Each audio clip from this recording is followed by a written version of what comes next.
Bueno, muy buenos días amigos, bienvenidos a este programa Hablando en Serio. Estamos comenzando con un nuevo formato. Esta vez vamos a estar frente a las cámaras llevándoles siempre la mejor información, teniendo debates y compartiendo como siempre con los mejores entrevistados puntos de vista políticos, puntos de vista sobre la situación actual que estamos viviendo y por supuesto escuchando sus opiniones, escuchando sus comentarios, atendiendo sus denuncias y sus críticas, porque para eso es este espacio Hablando en Serio. Vamos a estar hablando muy en serio acerca de todos los temas que son de su interés y que son de nuestro interés, porque queremos ser la voz de los que no tienen voz. Y para eso este espacio está a su completa disposición, a su plena orden y disposición. Vamos a estar compartiendo con ustedes más o menos la dinámica del programa. Quienes nos venían siguiendo ya a través de la radio, a través de las redes sociales, saben que hemos estado siempre evaluando, dando posiciones, fijando puntos de vista con respecto a los diversos acontecimientos nacionales e internacionales que afectan la política, afectan su calidad de vida, porque la parte económica, por ejemplo, es algo que lo afecta directamente a usted. Hemos estado fijando esos puntos de vista, pero también vamos a estar evaluando y compartiendo con diversos especialistas en diversas materias para no solamente quedarnos en la crítica, quedarnos en la realidad que nosotros conocemos, pero también buscando aportes, cómo generar alternativas, cómo generar desde este espacio posibles soluciones, que es lo que el país está clamando, solución para superar esta trágica situación que vale la oportunidad para recordar que es primera vez en la historia republicana que estamos viviendo una situación tan catastrófica como la presente. Vamos a estar hablando hoy con nuestro invitado especial, el politólogo Guillermo García. Guillermo, un gusto tenerte por acá, hermano, amigo de la casa también. Guillermo viene de ser dirigente juvenil de algunos partidos políticos. Hoy en día está en casa con Nubipa también, asesorando, dando sus puntos de vista muy valiosos, persona a la cual le tengo gran estima y gran valor. Y para ello pues puede también tener en cuenta nuestras cuentas sociales para que podamos interactuar, pueda fijar alguna interacción con nosotros. Nuestras cuentas en Twitter, Instagram y Facebook, HablandoVE, @HablandoVE. Por ahí nos puedes estar siguiendo en las redes sociales, hacer algún post, hacer algún comentario y seguramente, con toda seguridad, no seguramente, con toda seguridad va a ser escuchado, va a ser bien tomado en cuenta, y la idea es esa, escucharnos y construir de forma conjunta, bajo las premisas de respeto, bajo las premisas de reconocimiento a aquellos que no tienen puntos de vista similares a los que estamos acá explanando, puedan integrarse y juntos podamos construir soluciones que el país está hoy reclamando. Y bueno, así comenzamos este programa. Vamos a estar hablando acerca de unos temas bien noticiosos, bien importantes. Creo que es necesario profundizar y elevar ese nivel de hacer política, de la praxis política, un nivel donde aparentemente lo que está en el escenario político, en el escenario público y comunicacional inclusive, es aquel líder o aquel dirigente que mientras más eleve su tono de voz, que mientras más términos peyorativos esté utilizando, pues mayor auge tiene. Y creo que eso es una política mala, una política errada de todos lados, venga de donde venga, tiene que ser corregida. Eso es en la parte que se ve, pero en la parte que no se ve también han estado presentes durante muchísimo tiempo, y para lamentación de todos los venezolanos, porque eso nos repercute de forma directa, es el tema de la corrupción, mala praxis a nivel de la corrupción, a nivel de la forma de implementar las políticas, esa doble moral que frente a cámara se dicen unas cosas, pero tras ellas se hace totalmente lo contrario y lo opuesto a lo que se está diciendo. No hay coherencia entre lo que se dice con lo que se hace. Otro de los puntos y los aspectos importantes es el tema del liderazgo mesiánico, que por temas de idiosincrasia se le ha venido, y por temas culturales que van incluso ligados a un tema antropológico en nuestra cultura, sobre todo acá centrados en Venezuela, se le hace honor a un líder mesiánico y se olvida muchas veces que la responsabilidad es conjunta, que la responsabilidad es compartida, y que todos somos dirigentes, que todos somos líderes, y que todos como venezolanos tenemos que empezar a recuperar ese ejercicio de la ciudadanía. Somos ciudadanos pero no ejercemos la ciudadanía, y eso es uno de los problemas que tenemos que afrontar y enfrentar y superar todos los venezolanos en este tiempo que estamos viviendo, porque todos estamos acá en esa dinámica, en esa tónica, y evaluando, pues, pasando por los temas desde la migración, una migración forzada y masiva de las más grandes a nivel de la historia mundial, no solamente aquí en la historia contemporánea venezolana, sino a nivel superando incluso el tema latinoamericano. Hoy vamos a estar hablando y vamos a estar evaluando algunos puntos de vista, sobre todo con dos hechos noticiosos. Uno de ellas es la gira del presidente de la Asamblea, al cual reconocemos también en lo particular. No te voy a involucrar a ti, Guillermo, en ese punto de vista, pero sí reconocemos como el presidente legítimo, y tenemos nuestras observaciones también en este estado de incertidumbre y de locura que estamos viviendo en el país, donde tenemos 2 presidentes, 3 asambleas ahorita, 2 tribunales. Son temas que no se entienden, ni la dirigencia política y mucho menos el ciudadano de a pie, el ciudadano común, que no le interesa la política, le interesa la política, no le interesa es los embrollos que hay en la parte política, y que lo que está es clamando para que cese toda esta locura y podamos tener una vida normal, una sociedad normal, una sociedad donde no tengamos que estarnos enfrentando y confrontando por nuestros pensamientos o por nuestros ideales, sino más bien para aportar soluciones, que es lo que hace falta. Y otro tema que vamos a estar también evaluando es este tema o esta situación recientemente ocurrida con la aprehensión de unos directivos de la empresa Citgo. Creo que es un tema importante para hacer más análisis que cuestionamientos al tema.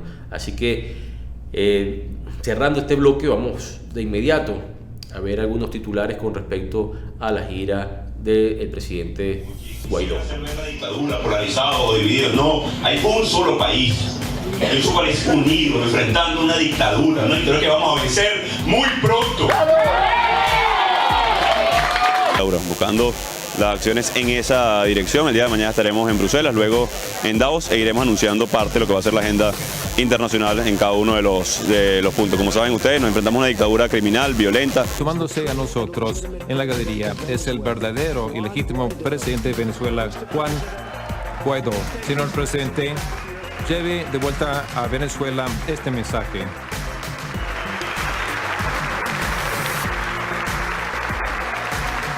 Y como lo dijimos, vamos a estar conversando, no sin antes recordar nuestras redes sociales en todas las cuentas como HablandoVE, @HablandoVE. Estamos a la completa orden y disposición de ustedes.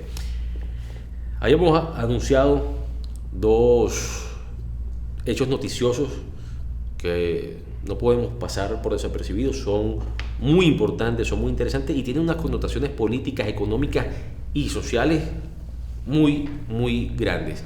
Una de ellas es la gira del presidente Juan Guaidó a nivel de diversos países. Estuvo desde Francia, estuvo en Colombia, estuvo en Estados Unidos cerrando, pasó por varios lugares, se reunió con Angela Merkel también, el presidente de Francia, con Macron, estuvo incluso con el presidente Trump en los Estados Unidos, y bueno, vamos a estar desarrollando ese tema.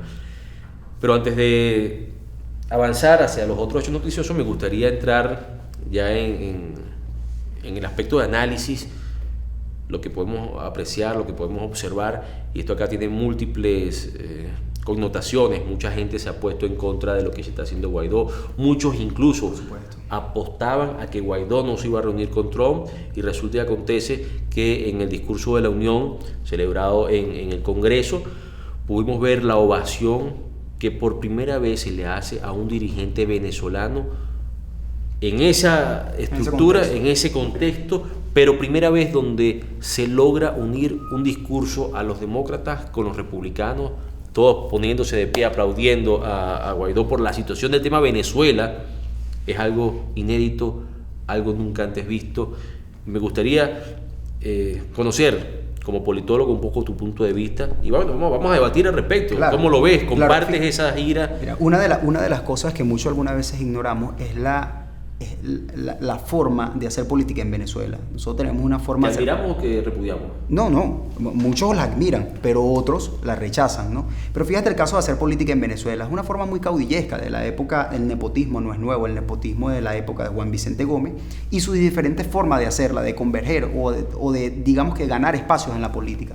Pero si nos ponemos a analizar cómo llega Juan Guaidó al poder, obviamente él llega bajo la figura caudillesca, nos llega en una tarima ofreciéndonos que iba a haber un cambio radical, que el 23 de enero se iba a acabar todo, y eso fue bien visto caudillescamente, valga la redundancia, bien. Eso fue comprado como una estrategia de llegó el superhéroe, llegó el joven que lo veían a cambiar todo. Pero ¿por qué se generó eso en el colectivo popular? Bueno, porque tenemos dos facciones dentro de la oposición que son, una facción en la oposición que es extremista, que dice que se va a hacer absolutamente así, y esa facción o esa representación de la oposición ya está caduca, y tenemos el gobierno actual que enfrenta el lado totalitario, el lado extremo de la izquierda. Entonces, si tú tienes a estos dos polos, entonces vas a darte cuenta que la gente está necesitando una alternativa, ¿no? Entonces, cuando emerge la figura de Juan Guaidó, ciertamente eso prometió ser algo diferente. Y por eso quizás la gente depositó toda la confianza allí.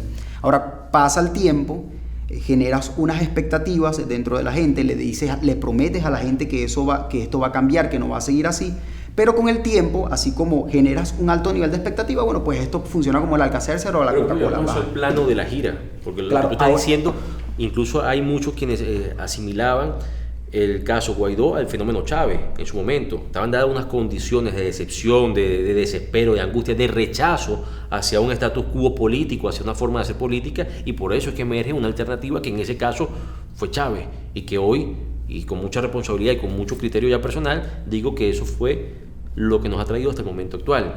Muchos se dan debate que si Chávez era demócrata, que si no lo era. No es el caso es que tenemos una realidad donde la gente está sufriendo. Si hubiesen sido probos o no lo sabemos, no se concretó lo que se anunciaba en su momento, y lo que tenemos hoy en día es atraso para el país, atraso en la ciencia, atraso en la tecnología, atraso en la calidad de vida, atraso en todos los sentidos de la palabra. Entonces, ¿cómo asociamos ese tema ahorita con el tema de la gira? ¿Qué es lo que vamos a analizar? Claro. Ahora, bueno, ya aterrizando en el tema, fíjate, o sea, tú en políticas necesitas, digamos que tener la victoria en dos frentes, ¿no? La política interna y la política externa. La política exterior de Juan Guaidó ha sido sin duda alguna exitosa, porque aunque muchos cuestionan que tenga el apoyo de no menos de 60 países, es bien cierto que estos países tienen mucha influencia en el panorama internacional, países de peso con un PIB mayor a 30% del PIB mundial. Entonces estos son países muy importantes, ¿no? Ahora, respecto a la gira, eso es algo que yo no critico, y de hecho va a arrimar en puntos a favor. El detalle de esta gira es cómo tú vinculas o cómo relacionas lo que hiciste a nivel internacional con lo que está pasando internamente en el país. Pues porque tú puedes movilizar fuerza a nivel internacional, puedes lograr el apoyo diplomático de muchos países, sobre todo los europeos, pero si no logras una consolidación en tu país, si no hay una unidad nacional, si no hay una unidad en términos políticos, Helio, o sea, eso es lo más importante. Es decir, estás diciendo que puede haber un apoyo internacional, pero no puede haber un apoyo entonces nacional. Sin duda, y si no hay un apoyo nacional, si no hay una consonancia entre lo externo y lo externo y lo interno, entonces no va a tener éxito tu política, porque tú puedes decir, bueno, vamos a tomar acciones con respecto a Venezuela, y mañana pudiéramos estar hablando, Dios nos guarde de esto, de una intervención armada. El detalle es cómo entonces se materializa el hecho de que se haya consumado la intervención armada, pero ahora el estado de orden interno en el país. Pues, es decir, tú no puedes agarrar y ¿por qué se asocia? Yo en estos días colocaba algo en las redes sociales, y todo el mundo, tuve muchas críticas, y la gente me decía, gente evidentemente afecta al madurismo, y ni siquiera al chavismo. Hay una ruptura entre lo que es el chavismo y el madurismo. Correcto. El madurismo se aferra y piensa que las cosas están saliendo bien. El chavismo cuestiona lo que está haciendo el madurismo. Hay dos corrientes ahí. Y la gente me decía, no, que tú eres intervencionista. Yo puse algo más o menos reconociendo el triunfo que para mí y para muchísimos venezolanos es más un triunfo objetivo y concreto en términos pragmáticos. Este triunfo que tuvo Guaidó ahorita en la gira, sobre todo en Estados Unidos, cuando fue recibido y homenajeado por todo el Congreso, y la gente me decía, estás avalando el intervencionismo, eres un intervencionista, eres un vendepatria, eres esto, eres lo otro. Yo digo, esto no se trata de un tema de intervencionismo, esto no se trata es de agradecer un apoyo internacional desde mi perspectiva. Desconocemos, y estoy seguro que ni en tus manos ni en las mías está el que venga acá a ocurrir una intervención, porque ni tú tienes generales a tu mando, ni yo los tengo, ni tenemos capacidad de convocatoria a esos altos niveles, ni nada por el estilo. Pero no puede dejarse debajo de la mesa o desapercibir, y mucho menos dejar de agradecer el apoyo internacional que está dando la comunidad, valga la redundancia, internacional a nuestro país, porque estamos en una situación caótica. Hay que entender y contextualizar bien el sistema que estamos atravesando. Y eso no se trata de delegar la responsabilidad de los ciudadanos en otras naciones, en otras potencias. Se trata es de buscar los mecanismos para poder darle cumplimiento a lo que los venezolanos y los ciudadanos quieren hacer, pero que frente a un sistema oprobioso, un sistema que cuenta con armas, que cuenta con los mecanismos del Estado, digamos, represivo, los órganos de seguridad están a función o están a favor de un sistema de gobierno. ¿Cómo tú haces para enfrentar o para ejecutar el mandato de lo que debería de ser según la Constitución del pueblo, y que no se puede porque no tienes la fuerza? Claro, Helio, pero ahí estábamos en el análisis principal, ¿no? Te decía que el éxito de una buena política interior depende de una buena política exterior, y eso es inverso. Entonces, si tú te pones a ver en términos de ganar, o sea, cómo nosotros pudiéramos consolidar un gobierno, es decir, que el gobierno de Juan Guaidó pueda tener éxito y pueda consumar los 3 ítems que él se planteó: cese de la usurpación, gobierno de transición y elecciones libres. Sencillo. La razón número 1 por la cual la política aquí en Venezuela fracasó durante el año pasado fue por la sencilla y única razón de que se abandonó, se descuidó lo interno y se fortaleció más lo externo. Y yo no puedo negar, sin duda, y yo no puedo negar eso, y nadie lo puede negar. En la actualidad todavía yo soy uno de los que defiende la tesis de que hay una separación, que hay un divorcio prácticamente absoluto entre lo que es el interés político al interés ciudadano. La agenda política va por un lado y la gente va por otro completamente distinto. La gente está necesitando resolver su día a día, cómo llevar un dinerito para su casa, para poder llevar comida, para poder satisfacer las necesidades básicas de su hogar, para poder brindar una mínima calidad de vida.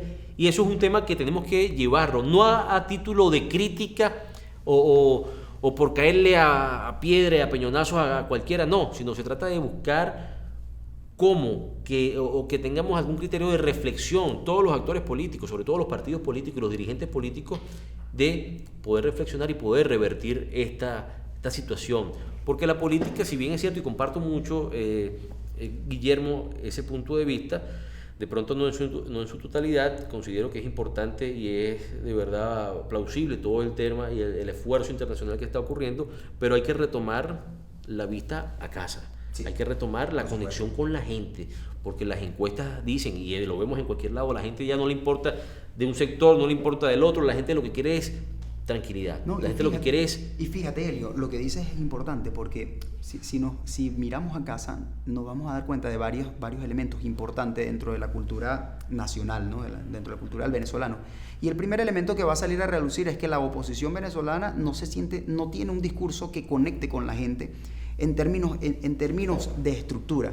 O sea, cuando tú viajas a un opositor hablando o sacando una bandera o izando una bandera de Venezuela, ahí hay una conexión, se produce una conexión porque eso es algo que tienes tú, que tengo yo, que nos relaciona. Pero curiosamente vamos a encontrar en nuestros dirigentes políticos, vamos a encontrar a alguien que diga, bueno, soy nacionalista, comparto la idea de enarbolar nuestras banderas en alto. Siempre vamos a encontrar ese distanciamiento, y cuando nuestros dirigentes están hablando más de lo exterior que de lo interior, entonces vas a ver el distanciamiento que hay en términos de discurso. Yo siento que sí tenemos que ir a lo que mencionabas hace un momento, ir a la estructura. Chicos, nosotros somos nacionales, somos connacionales. Entonces eso es un factor que sí ha ignorado mucho en la política venezolana, y quizás por eso se produzca ese distanciamiento casi abismal entre lo que es la dirigencia y son las bases. Por cierto, una de esas premisas o de esos ángulos que nosotros como dirigentes de Nuvipa, porque somos dirigentes de un partido político, en el caso muy particular, es una de las banderas que izamos, el tema del nacionalismo, en el sentido de ser patriotas y ser conservadores con lo que es nuestro territorio. Por ejemplo, el tema del Esequibo. Es un tema que no podemos abandonar los venezolanos, y tenemos que abanderarlo y tenemos que luchar por nuestro territorio. No podemos dejar ese tema a un lado y que la coyuntura se sobreponga a un tema estructural, a un tema de fondo. Eso es un tema sumamente importante. El tema de los valores. Somos conservadores en ese sentido.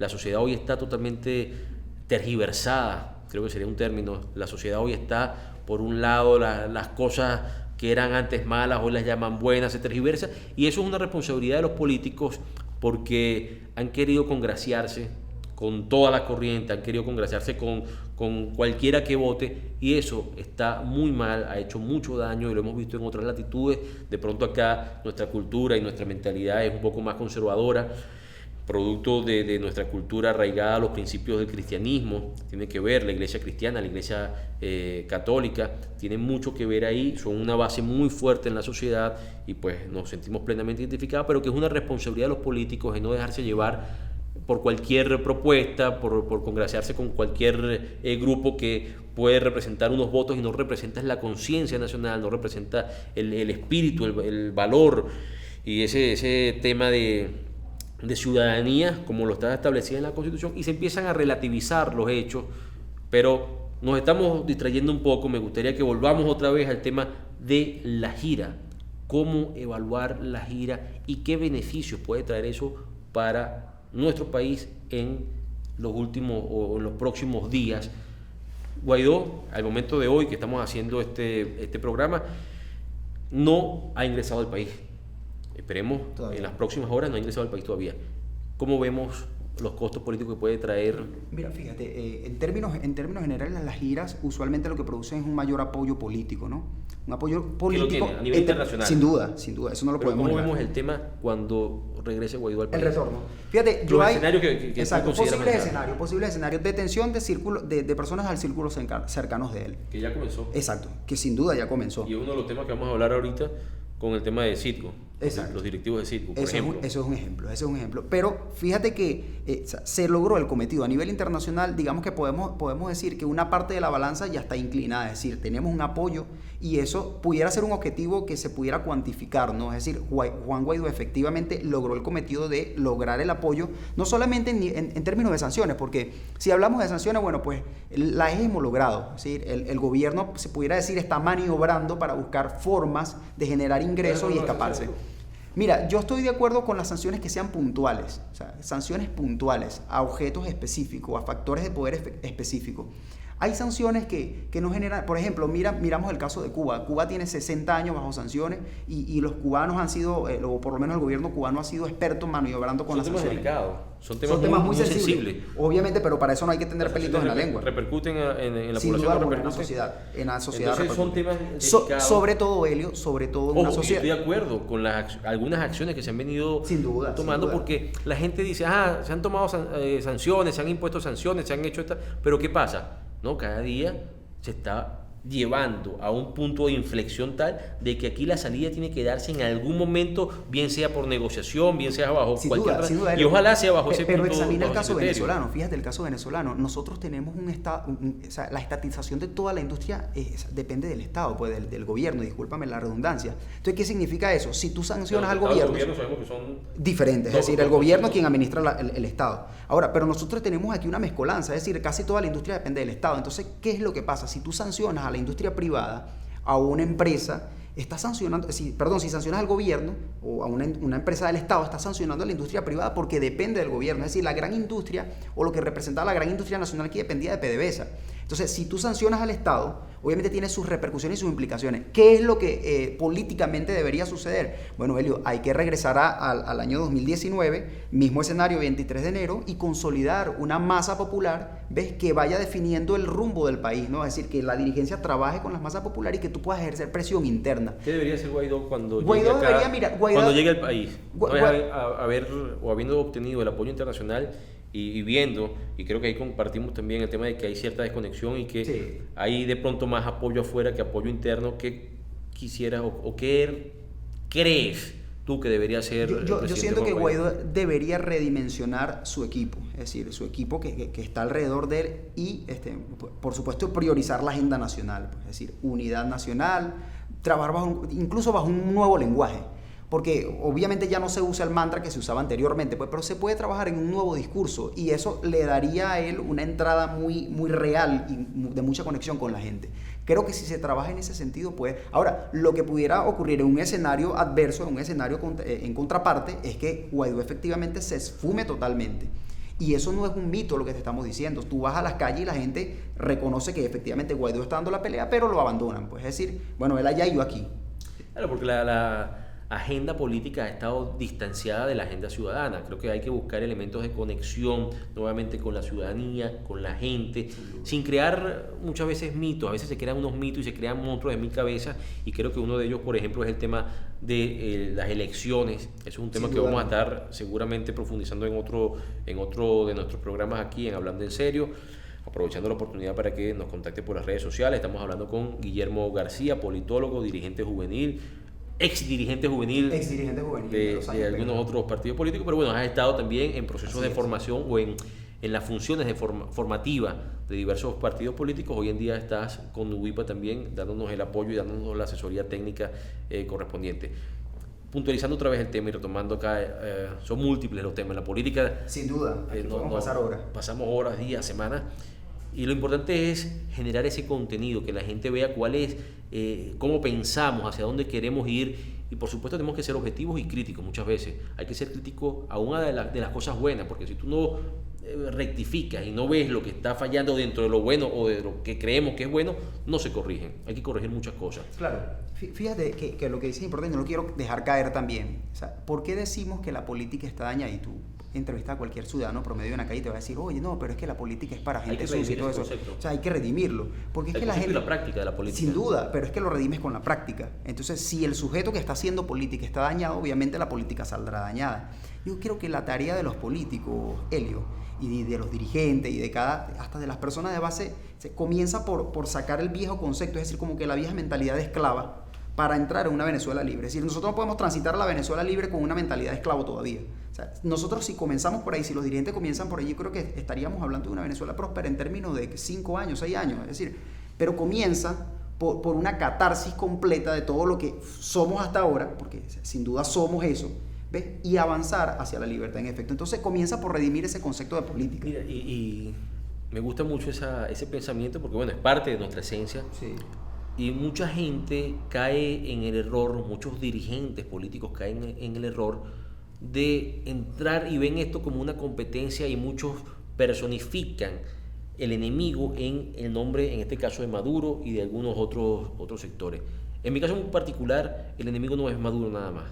Sí. Es el sistema que él representa. Entonces entra en esa diatriba de quítate tú por ponerme yo, y pareciera a veces, viéndolo desde fuera de la óptica política, es alguien que quiera aferrarse y permanecer en el poder, como lo vienen haciendo de forma perversa, manejando cualquier tipo de estrategia perversa, porque maquiavélica, no tienen otro nombre.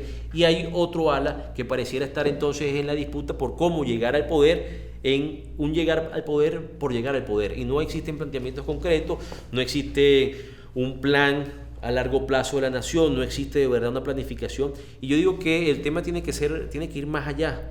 Es un cambio de sistema. Tiene que cambiarse estructuralmente todo esto que se ha venido arraigando en la sociedad durante todos estos 20 años, empezando por el tema educativo, sin lugar a dudas. Unos muchachos hoy que están formados bajo un esquema de pensamiento con un adoctrinamiento. Incluso hemos visto algunos reportajes de algunos medios donde se encuentra haciendo orden cerrado en los colegios, donde se encuentra rindiendo homenaje al comandante. O sea, se crearon una serie de elementos que desvirtuaron lo que es la naturaleza, lo que es un ser con valores, con principios, lo que es el ejercicio de la ciudadanía correcta. Y eso fue calando de forma muy digamos, con múltiples elementos. ¿Ves? Por ejemplo, el tema de las misiones, el tema de los bonos, que no se tiene nada en contra de la gente que necesite ayuda puntual en un momento y tenga que dársele. Pero esa mentalidad de subsidio, que todo te lo tiene que dar papá Estado, que todo te lo tiene que dar cualquier misión, que no tienes que trabajar porque te sale más costoso trabajar que lo que te llega por medio de un bono, pero que esos bonos a través y que ese sistema se constituye en un sistema de manipulación y de perverso para buscar doblegar las voluntades y para poder entonces esclavizarte, porque el día que quien haya recibido, bien sea una vivienda, bien sea un bono, esa persona esté en contra y manifieste públicamente o en pequeños sectores que está en contra de lo que se está haciendo, ese día tú tienes entonces ya... No, y hacia allí lo que mencionas, ¿no? Sin duda alguna. pero hacia allí deberíamos apuntar, ¿no? Y esa es la, Y lo- y esa los es la dirigentes- misión y es el propósito que tenemos los Sin duda dirigentes, alguna. todos los dirigentes Pero es que políticos. es un reto y se convierte en un reto en la medida que tú vayas trabajando en eso. Ahora, o sea, fíjate que me llama la atención mucho lo que dices, el tema de la ideologización en nuestras escuelas. Eso no es viejo, eso es soviético, incluso eso tiene sus antecedentes. Porque, La ¿qué pasa? ideologización ahí no es el tema de la ideologización, es el tema de pronto de el adoctrinamiento. Todos los sistemas educativos Sí. del mundo tienen parte Son y componente ideológico, Sin duda todos, alguna. nuestras universidades, pero es el tema del adoctrinamiento que no se veía en años anteriores. Exacto. Ahora, pero ¿cómo el gobierno usa eso a su favor? O sea, ¿cómo los gobiernos usan eso a su favor? Unos para bien, uno para el desarrollo nacional y otros para sostener un sistema que es caduco y que tarde o temprano va a caer porque no se sustenta sobre la nada, es decir, está sustentado sobre columnas de anime. Entonces, ¿pero qué te quiero decir con esto? Detrás de lo que propones hay un reto enorme para los políticos venezolanos. Es decir, nosotros no podemos decir vamos a hacer política con un sistema que está, o sea, quienes juegan, y yo quizás con esto me estoy jugando a Rosalinda, quien juega a convivir en un sistema, o sea, quien juega a tener una relación amigo-amigo y no amigo-enemigo, o sea, está jugando, o sea, está de acuerdo con esto, quiero sostenerlo, quiero dar sustentabilidad hasta el punto en que yo llegue. ¿Pero para qué? Para seguirlo sosteniendo. Entonces, yo creo que hay que ser serios, y esto a nivel general, porque si ciertamente tú estás buscando y apostando a que el país cambie, no estás buscando solamente que cambie el presidente o que cambie el presidente del Tribunal Supremo o del CNE, se busca precisamente que nuestra sociedad camine en una dirección de cambio, es decir, que camine y que transite hacia un lugar, hacia un puerto seguro. Actualmente, mira, los sociólogos te van a decir lo mismo que te van a decir los psicólogos sociales, que te van a decir los economistas. O sea, nuestra sociedad ya no tiene viabilidad, nosotros vamos al punto del colapso. Hay dos escenarios, hay muchos escenarios, ¿no? Entre ellos yo creo en las situaciones sobrevenidas. Escuchándote, entonces pareciera que no hay nada que hacer. Es que tenemos tres escenarios. Mira, se va a acabar, ya no vale la pena. no, seguir no, luchando no. por lo que estamos Tenemos haciendo. tres escenarios creíbles y esos son los que siempre exponen las elecciones, que pudieran haber elecciones, negociaciones, salida por negociación, o tenemos la teoría del conflicto. Pero yo añadiría una cuarta, yo añadiría el fenómeno del sobrevenido. ¿Ve? ¿Quién iba a imaginar que Mandela iba a deponer las armas y ahora se iba a alzar como el líder nacional y pacificó a toda la nación sudafricana? O sea, estos escenarios son los que muchos no prevemos, porque bueno, pues nos vamos por lo más seguro. Pero el reto de nosotros, Helio, es efectivamente transitar hacia el cambio. O sea, cambiar la cosa implica cambiar la estructura, y celebro tus palabras en torno al cambio de la estructura. Es un cambio de sistema que hay que Sin darle, duda. y es algo a largo plazo. Esto no es coyuntural. El problema es que hemos estado abordando los temas coyunturales y hemos dejado los temas estructurales a un lado. Y con ello pues también vamos a finalizar o a ir finalizando ya el tema a propósito de lo que ocurrió prácticamente celebrado el discurso o las reuniones que sostuvo Juan Guaidó con el presidente de los Estados Unidos, Donald Trump, de forma simultánea o a poco hecho de ocurrido. Se aprende a los directivos de Citgo bajo unas premisas de corrupción. Mi apreciación muy particular, esto es un tema meramente político, la conflictividad que estamos atravesando en Venezuela es política, no es jurídica, y esto es un pase de factura. Un pase de factura, tenían un arresto domiciliario casa por cárcel, los arrestan nuevamente, como para buscar quebrar lo que tú decías, la persecución de los grupos más cercanos, Sí. porque se ha hecho de una u otra forma, han manejado recursos, han manejado finanzas. ¿Cómo vemos ese tema? Y hablemos del tema de la corrupción. ¿Cómo ves ese tema primero de la aprehensión con estos? No, fíjate, la aprehensión de los directivos de Citgo es una moneda de cambio político. Es decir, yo los tengo hasta el punto en que tú flexibilices y yo te lo entrego. ¿Sí? Entonces, en términos políticos es tremenda jugada, porque el gobierno va a ir haciendo represalias, tomando represalias con lo que él asume como una amenaza creíble. Y hasta ahora las amenazas más creíbles son aquellas que socavan la industria petrolera, porque recuerda que la industria petrolera paga los contratos y convenios que se tiene con China, con algunos países. Entonces, en esa medida, todo lo que apunte ¿Has visto estrategia detrás de todas estas situaciones? Sí, sin duda alguna. De hecho, Por parte, en este caso, de la oposición, me refiero. de la oposición, por supuesto. La oposición creo que ha dado en el músculo financiero del gobierno, es decir, se ha movido muy bien en este tema, ¿no? Es decir, sanciones económicas, todo eso imposibilita que el gobierno tenga mayor margen de maniobra. Ahora, con respecto al tema de la corrupción, eso es un tema también que es una gran tarea, porque es que el tema de la corrupción está relacionado al tema moral. Entonces, si tienes un país desmoralizado, tienes un país éticamente por el piso, un país donde en las escuelas lo que se enseña es párate firme, Chávez no se va y todas estas cosas, entonces tú tienes un país que moralmente está carente. Entonces, si tienes un país moralmente carente, es un país que va a ver un pan allí mal puesto y lo va a agarrar. Hay carencia precisamente producto de un sistema, porque aquí no considero y no creo en las casualidades políticas. En la política no hay casualidades, todo ocurre por una razón de ser, nadie da puntada sin dedal. Y el tema de la corrupción es un tema que tenemos que reflexionarlo profundamente, cuestionarlo y levantar la moralidad y la ética suficientemente en la sociedad para que la sociedad también persiga esos focos de corrupción indistintamente de donde venga. Porque uno de los problemas está entonces que cuando se tiene una voz crítica y cuando se denuncia algo que está mal, aún del lado en el cual podemos militar, ahí somos ya satanizados, se empieza a execrar a las personas y la corrupción tiene que condenarse de forma categórica indistintamente de donde venga, porque ese germen, ese cáncer es el que ha causado el daño a nuestra sociedad.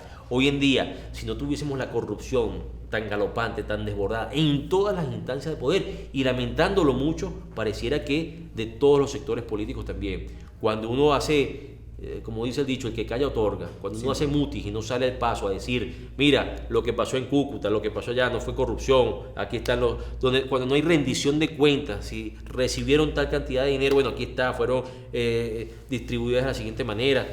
Eso se presta, no estoy sentenciando de que haya habido corrupción, pero se presta a entender que pudo haber algún manejo, alguna distracción de recursos, y eso es condenable desde todo punto de vista. Hoy en día, si no hubiésemos tenido cerca de estos 6.000 millones de dólares, que de pronto son muchísimo más, que nadie sabe dónde están, nadie sabe dónde fueron a parar, hoy en día cada familia venezolana o cada venezolano tuviese un promedio de $25.000 aproximadamente. Sí, sin duda alguna. Cada familia, estamos hablando de 30 millones, bueno, tuviésemos más, porque con la migración masiva que ha habido, cerca de 5 millones de venezolanos ya, estaríamos hablando de más de $25.000.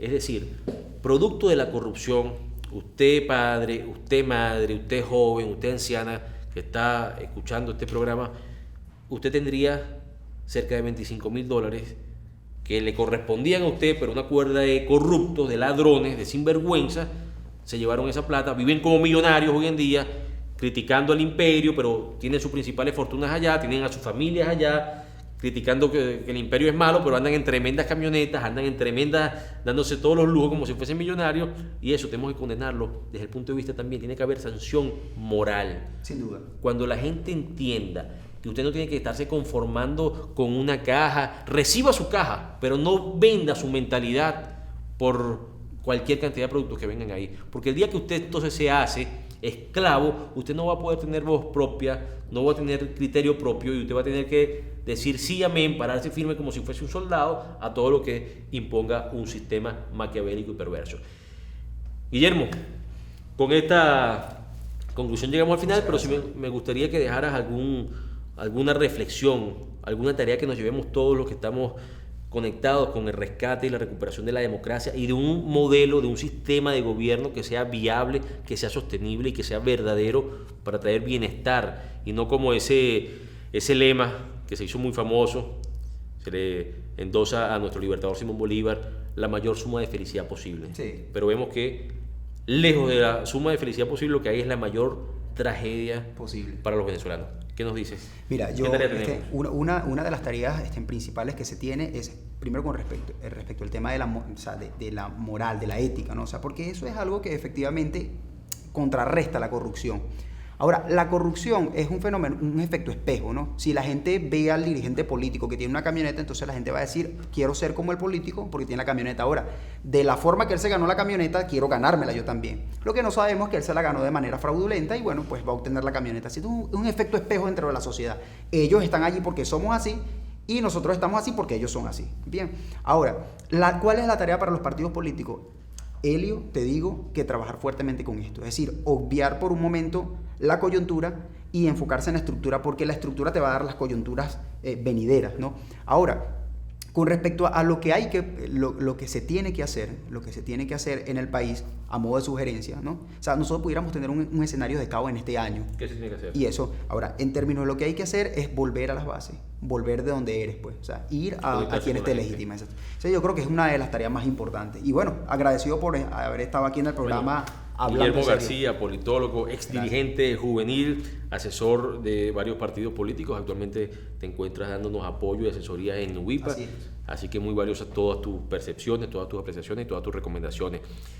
El gran reto que tenemos los venezolanos hoy en día, vamos a seguir dando este tipo de discursos, de aportes, esperando contar también con su interacción con nosotros, porque es necesario. Tenemos que recomponer la sociedad desde lo ético, desde lo moral, desde lo espiritual. Tiene que haber aquí un gran proceso de reconciliación y construir un gran acuerdo nacional que haga viable, que haga posible superar esta terrible crisis que estamos atravesando todos, y todos tenemos que estar involucrados. Esto no se trata nada más de los dirigentes políticos o de los actores políticos o de los famosos o de los famosos. Esto se trata de los que están en los lugares más recónditos para empezar a recomponer con su granito de arena, siendo un buen ciudadano, dando ejemplo, enseñando en su casa a sus nietos, a sus niños, a sus hijos, a los que viven, a los vecinos, siendo distintos. Hay que empezar a cambiar y el cambio empieza por uno mismo.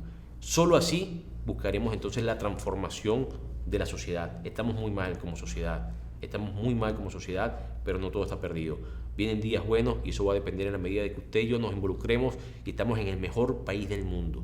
Tenemos un mini continente, tenemos, como dice nuestra alma llanera, tenemos selva, nieve, volcán, tenemos acá las mejores playas del Caribe, tenemos todo lo que usted se puede imaginar. Así que vale la pena luchar por Venezuela, vale la pena empezar a recomponer la sociedad.